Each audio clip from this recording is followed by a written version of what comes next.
You were a good friend to me. One I could never forget.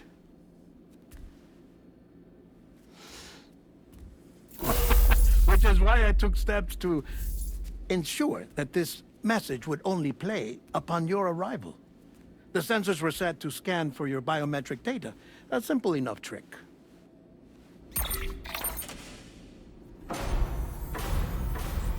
Now, this was originally a geophysics laboratory established for the study of earthquakes.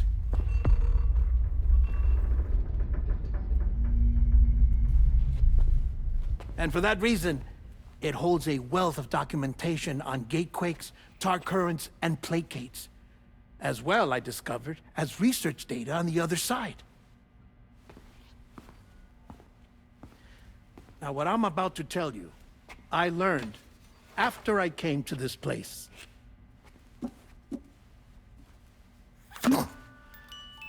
Imagine that this is the lab. Though it's relatively close to the northern tip of South America, the continent is entirely cut off from us by a tar belt. And so we have no idea what's going on down there. Nor do we know the state of any continent other than our own. The researchers here were trying to establish contact with the rest of the world. They were well equipped to do so, as the facility had once been used to launch research satellites.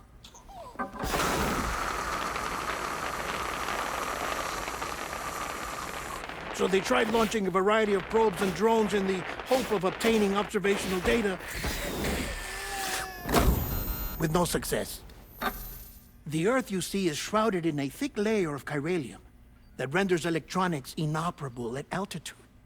So they tried sending ships across the ocean. Oh, yes. Oh, but that failed too. The high concentration of chiralium in open water proved too corrosive, invariably causing them to sink. But then the researchers found some rather rare birds on their doorsteps. Birds not native to the region. Nice birdie, nice birdie. And that, my friend, was just the beginning. Not far from the lab, they discovered a strange anomaly. Well, the surrounding area was heavily contaminated with chiralium. Yes. This is beautiful. The researchers would later dub the anomaly a plate gate. But further investigation revealed that it came into existence when you began to expand the chiral network across North America, and that the gate grew larger in tandem with the network itself. What started as a tiny fissure in space became so much more. The researchers duly installed cameras to study the gate and its surrounding area. Now, to their surprise, they caught footage of some unusual marsupials. Yes, a kind you wouldn't expect to normally encounter in Central America, like the birds. But to confirm their suspicions, they sent an autonomous robot through the gate.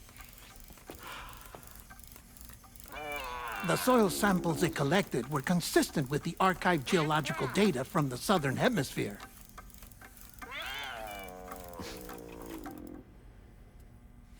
Not long after, several men and women came through the gate. They spoke English, and they confirmed that they had indeed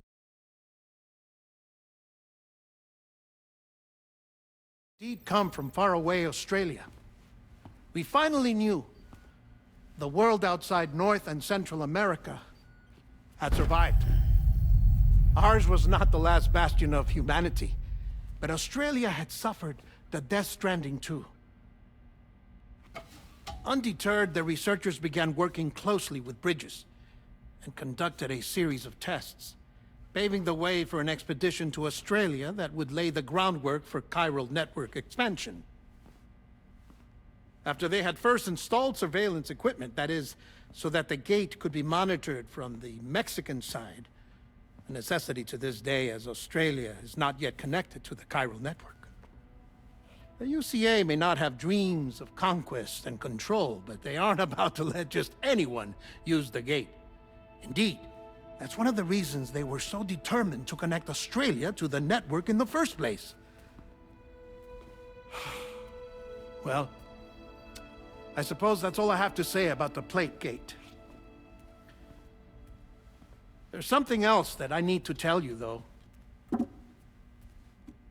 Something far more important. Mind if I pause it here? I have to go take a shower. Gate quake detected. Sam, a gigantic BT just showed up outside. We're prepping weapons for you now. Access the terminal up top and take whatever you need. We're counting on you.